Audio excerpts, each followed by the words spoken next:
ইন্নাল হামদুলিল্লাহ ওয়াসসালাতু ওয়াসসালামু আলা রাসূলিল্লাহ আম্মা বাদ। 2002 সালে ভারতের গুজরাটে প্রায় এক সপ্তাহ ধরে মুসলিমদের উপর চলে গণহত্যা। উগ্র হিন্দুরা মুসলিমদের বাড়িতে আগুন ধরায়, মুসলিম পুরুষদের কেটে টুকরো টুকরো করে, মুসলিম নারীদের ধর্ষণ করে। মারা যায় কমপক্ষে 2000 মুসলিম, ঘর ছাড়া হয় কমপক্ষে 98,000।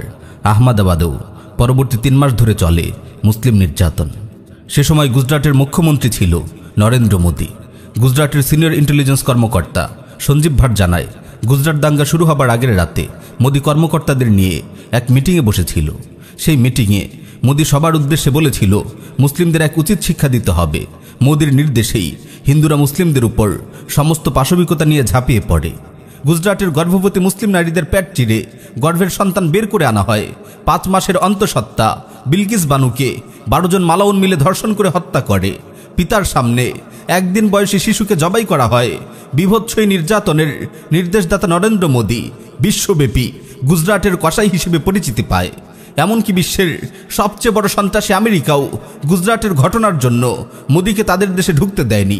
তবে গুজরাটের ঘটনার জন্য মোদী কখনোই অনুতপ্ত হয়নি।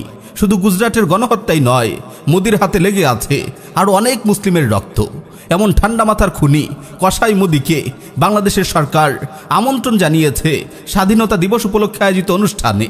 90% মুসলিমের দেশ বাংলাদেশ, সরকার চলে মুসলিমদের ট্যাক্সের টাকায়, আর সেই সরকারই রাষ্ট্রীয় অতিথি করছে মুসলিম হত্যাকারী ভারতের বর্তমান প্রধানমন্ত্রী গুজরাটের কসাই মোদীকে। গুজরাটে রক্তগঙ্গা বয়ে দেবার পরেও তথাকথিত ধর্মনিরপেক্ষ বৃহত্তম গণতন্ত্রের দেশ ভারতের জনগণ মোদীকে ভোট দিয়ে প্রধানমন্ত্রী নির্বাচন করে 2014 সালে। তারপর থেকেই বিজেপির ব্যানারে কসাই মোদী ভারতের ক্ষমতায় আছে। মুসলিমরা ভারতে পূর্ব থেকে নির্যাতিত হচ্ছিল, কিন্তু মোদী ক্ষমতায় আসার পর অত্যাচার ভিন্ন মাত্রা পায়। মোদীর বিজেপি এবং আরএসএস সর্বশক্তি নিয়ে মাঠে নামে। গত দশকে মুসলিমদের উপর মোট অত্যাচারের শতকরা 90% হয়েছে মোদীর 5 বছরের শাসন আমলে। সেই সাথে ঘর ওয়াপসির নামে মুসলিমদের জোর করে হিন্দু ধর্মে দীক্ষিত করা হয় পুরো ভারত জুড়ে। মোদীর সময়ে এ পর্যন্ত প্রায় 44 জন ব্যক্তিকে গরুর মাংস খাওয়া বা পরিবহনের অভিযোগে পিটিয়ে মারা হয়েছে। তবে প্রকৃত সংখ্যা আরও অনেক বেশি। মোদীর ভারতে মুসলিমদের দিয়ে জোর করে জয় শ্রীরাম স্লোগান দেওয়ানো হচ্ছে। স্লোগান দিতে রাজি না হলে চরম অত্যাচার চালানো হচ্ছে। কথিত লাভ জিহাদের নামে মুসলিমদের উপর চরম অত্যাচার চালাচ্ছে মোদীর অনুসারী হিন্দুরা। বিহার রাজ্যে সতীশ নামে এক হিন্দু ছেলেকে বিয়ে করতে না চাওয়ায় 3 যুবক আমাদের এক মুসলিম বোনকে অপদস্থ করে ও কেরোসিন ঢেলে গায়ে আগুন ধরিয়ে দেয়। পরে তাকে একটি গর্তে ফেলে দেয়। 17 দিন পর মেয়েটি মারা যায়। গত 30 বছরে মালাউনদের হাতে কাশ্মীরে নিহত হয়েছে প্রায় 1 লাখ মুসলিম। হিন্দুরা এ সময় গণধর্ষণ করেছে প্রায় 11,000-এরও বেশি মুসলিম নারীকে। মোদীর আমলে কাশ্মীরের মুসলিমদের উপর অত্যাচার তীব্র থেকে তীব্রতর হয়। 2018 সালে কাশ্মীরে 8 বছরের নিষ্পাপ আসিফা বানুকে মন্দিরে আটকে রেখে 1 সপ্তাহ ধরে ধর্ষণ করে হিন্দুরা। মন্দিরের পুরোহিত, তার ছেলে এবং ভাতিজা এবং 2 জন পুলিশ সদস্যকে নিয়ে মিলেমিশে ধর্ষণ করে আসিফাকে। ধর্ষণের পরে আসিফাকে পাথর ছুঁড়ে হত্যা করে মালাউন হিন্দুরা। নরেন্দ্র মোদী 2019 সালে কাশ্মীরের স্বায়ত্তশাসন বাতিল করে কাশ্মীর দখল করে নেয়। সারা বিশ্ব থেকে কাশ্মীরকে বিচ্ছিন্ন করে মুসলিমদের উপর চালানো হয় গণহত্যা, গণধর্ষণ। মোদী হিন্দুদের নির্দেশ দিয়েছে কাশ্মীরে বেশি বেশি জমি কিনতে, মুসলিম নারীদের বিয়ে করে কাশ্মীরকে মুসলিম শূন্য করতে। ভারতের মুসলিমদের নাগরিকত্ব বাতিল করার জন্য মোদী সরকার নাগরিকত্ব সংশোধনী আইন করে 2019 সালে। তারপর মোদীর নির্দেশে 2020 সালের ফেব্রুয়ারিতে দিল্লিতে মুসলিমদের উপর ঝাঁপিয়ে পড়ে হিন্দুরা। পুলিশ ও হিন্দুদের সহযোগী হয়ে মুসলিমদের আক্রমণ করে। মুসলিমদের বাড়িঘর, ব্যবসা প্রতিষ্ঠানে আগুন লাগিয়ে দেয় হিন্দুরা। শত শত মুসলিমদের হত্যা করে, নারীদের গণধর্ষণ করে। 13 বছরের মুসলিম কিশোরী দিবাকে 7 জন হিন্দু মিলে গণধর্ষণ করে। অনেক বিকৃতভাবে আমাদের অসহায় বোনটিকে নির্যাতন করা হয়, যা আমরা উচ্চারণ করতে পারছি না। ধর্ষণের ভিডিও করে তা ছড়িয়ে দেয় মালাউনরা। হিন্দুত্ববাদী মোদী আগামী নির্বাচনে জেতার সিঁড়ি হিসেবে বেছে নিয়েছে বাবরি মসজিদের জায়গায় রাম মন্দির তৈরির প্রকল্পকে। রাম মন্দির নির্মাণের জন্য মোদীর অনুসারীরা নচ্ছি কায়দায় মুসলিমদের কাছ থেকে চাঁদা আদায় করার চেষ্টা করছে। যারা চাঁদা দিচ্ছে না তাদের বাড়ি চিনে রাখা হচ্ছে। সেই সাথে দেশব্যাপী নাগরিকপঞ্জির নামে মূলত মুসলিমদের নাগরিকত্বকে বাতিল করার প্রকল্প তার একটি প্রধান নির্বাচনী কৌশল। ইতিমধ্যে আসামে নাগরিকপঞ্জির বাস্তবায়ন শুরু হয়ে গেছে। অনেক আন্তর্জাতিক বিশ্লেষক মন্তব্য করেছেন, আসামে বর্তমানে একটি গণহত্যার প্রস্তুতি চলছে। প্রতিবেশী মুসলিম সংখ্যাগরিষ্ঠ বাংলাদেশের উপরেও মোদির হিন্দুত্ববাদী আগ্রাসন চলছে। সীমান্তে প্রতিনিয়ত পাখির মতো বাংলাদেশিদের মারছে বিএসএফ। রোহিঙ্গা ইস্যুতে বাংলাদেশের বিরুদ্ধে মিয়ানমারকে সামরিক সাহায্য ও সমর্থন দিয়েছে মোদি।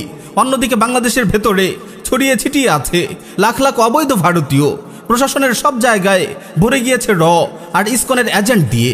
মোদির বিজেপি পার্টির সিনিয়র নেতা রাজ্যসভার এমপি সুব্রামানিয়াম স্বামী প্রকাশ্যে হুমকি দিচ্ছে বাংলাদেশ দখল করে নেবার। অখণ্ড হিন্দুস্তান মোর্চা নামের হিন্দুত্ববাদী সংগঠন প্রকাশ্যে ঘোষণা দিয়েছে 2035 সালের মধ্যে ভারতে কোনো শিখ, খ্রিস্টান বা মুসলিম থাকবে না, পুরো ভারত হিন্দু হয়ে যাবে। 2015 সালে আল জাজিরাতে সাংবাদিক মেহেদী হাসানকে সাক্ষাৎকার দিয়েছিল মোদির জনতা পার্টির সাধারণ সম্পাদক রাম মাধব। সে সুস্পষ্ট ভাষায় বলে, তাদের লক্ষ্য হচ্ছে ভারত, বাংলাদেশ এবং পাকিস্তানকে একত্রিত করে অখণ্ড ভারত প্রতিষ্ঠা করা। বিজেপির মূল শেকড় হলো আরএসএস, আর সেই আরএসএস এর প্রধান মোহন ভগবত বলেছে উপমহাদেশে অখণ্ড ভারত প্রতিষ্ঠা সম্ভব। এই তো কয়েকদিন আগেই জ্যোতি নরসিংহানন্দ নামের এক মালাউন পরিষ্কার ভাষায় তাদের লক্ষ্য উদ্দেশ্য জানিয়ে দিয়েছে। সে বলেছে, কোনোভাবেই তারা দুনিয়াকে ইসলামে হতে দেবে না। মুসলিম নিধনকারী ইসরায়েল এবং মিয়ানমার হলো তাদের আদর্শ। এদেরকে হিন্দুদের অনুসরণ করতে হবে, না হলে সবাইকে মরতে হবে। জিহাদ হলো আল্লাহর ফরজ বিধান। কোরআনের প্রায় 500-এর অধিক আয়াত রয়েছে জিহাদ নিয়ে। জ্যোতি নরসিংহানন্দ দ্ব্যর্থহীন ভাষায় বলল যে জিহাদ হলো পৃথিবীর ক্যান্সার। এই ক্যান্সার পৃথিবী থেকে সরাতেই হবে। এজন্য হিন্দুরা মুসলিম ব্যতীত অন্যান্য ধর্মের নেতাদের নিয়ে সম্মেলন করবে। সে আরও বলে, দুনিয়াতে যত ভালো কিছু আছে তা সব শেষ হয়ে যাবে যদি ভারত ইসলামিক হয়। দরকার পড়লে হিন্দুরা নিজেদের জান দেবে, বাচ্চাদের কোরবান করে দেবে, তবুও ভারতকে ইসলামে হতে দেবে না। সীমান্তের উপরের এসব কথার গরমে বাংলাদেশের হিন্দুরাও তোড়জোড় এবং হাকডাক শুরু করেছে। হিন্দুত্ববাদীদের লক্ষ্য উদ্দেশ্য সকলের কাছে কি একদম পরিষ্কার নয়? মোদির ভারত কি চায় সেটা কি সকলের কাছে একদম পরিষ্কার নয়? এত হাজার হাজার অপরাধী হওয়া সত্ত্বেও শেখ হাসিনা মোদিকে স্বাধীনতা দিবসে আমন্ত্রণ জানিয়েছে। সারা বিশ্বে যখন মোদি কসাই সন্ত্রাসী হিসেবে পরিচিত, তখন শেখ হাসিনা তাকে লাল গালিচা সংবর্ধনা দিতে চাচ্ছে। মোদি বিরোধী আন্দোলন করলে কলিজা ছিঁড়ে ফেলা হবে বলে হুমকি দিচ্ছে ঢাকা বিশ্ববিদ্যালয়ের ছাত্রলীগ সভাপতি সঞ্জিত চন্দ্র দাস। ঢাকা মেট্রোপলিটন পুলিশের ভারপ্রাপ্ত কমিশনার মনিরুল ইসলাম হুঁশিয়ারি দিচ্ছে যে মোদি বিরোধী আন্দোলন করলে কঠোর ব্যবস্থা নেওয়া হবে। এ সকল কর্মকাণ্ড থেকে সুস্পষ্টভাবেই প্রমাণিত হয় যে এরা হিন্দুদের এজেন্ট হিসেবে কাজ করছে। হিন্দুত্ববাদী মোদির দালাল হিসেবে এরা বাংলাদেশে কাজ করছে। আর তাই এরাই কোনো হিন্দু যখন আল্লাহ কিংবা মুহাম্মদ সাল্লাল্লাহু আলাইহি ওয়াসাল্লামকে কটূক্তি করে, তখন হিন্দুদের বাঁচানোর জন্য আইডি হ্যাকের গল্প শোনায়।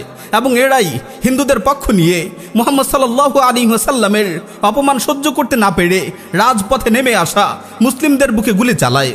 যারা এত কিছুর পরেও হিন্দুত্ববাদী মোদিকে স্বাগত জানাচ্ছে, আন্দোলন করলে কঠোর ব্যবস্থা নেবার হুমকি দিচ্ছে, তারা যে হিন্দুদের পাঁচাটা গোলাম তাতে কোনো সন্দেহ নেই।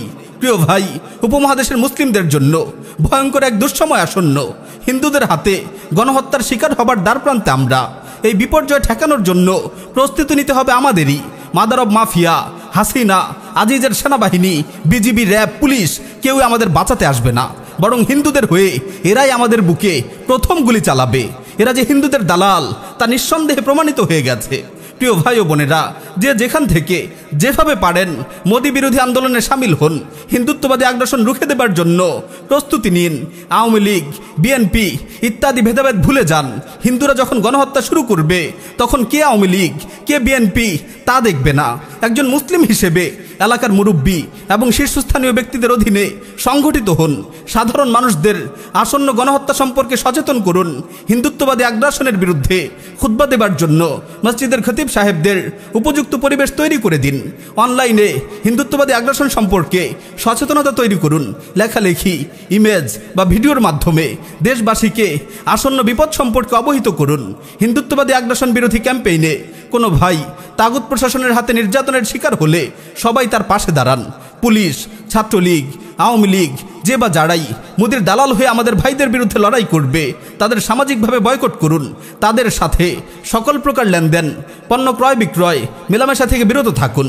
প্রিয় ভাই ও বোনেরা, শত্রু আমাদের আঙিনায় উপস্থিত। এখন শুধু নির্দেশ পাবার অপেক্ষা। নির্দেশ পেলেই হিন্দুরা আমাদের উপর ঝাঁপিয়ে পড়বে, আমাদের মা বোনদের ধর্ষণ করবে। কিন্তু আমরা এখনও শত্রুকে ঠেকানোর জন্য কোনো প্রস্তুতি নেইনি।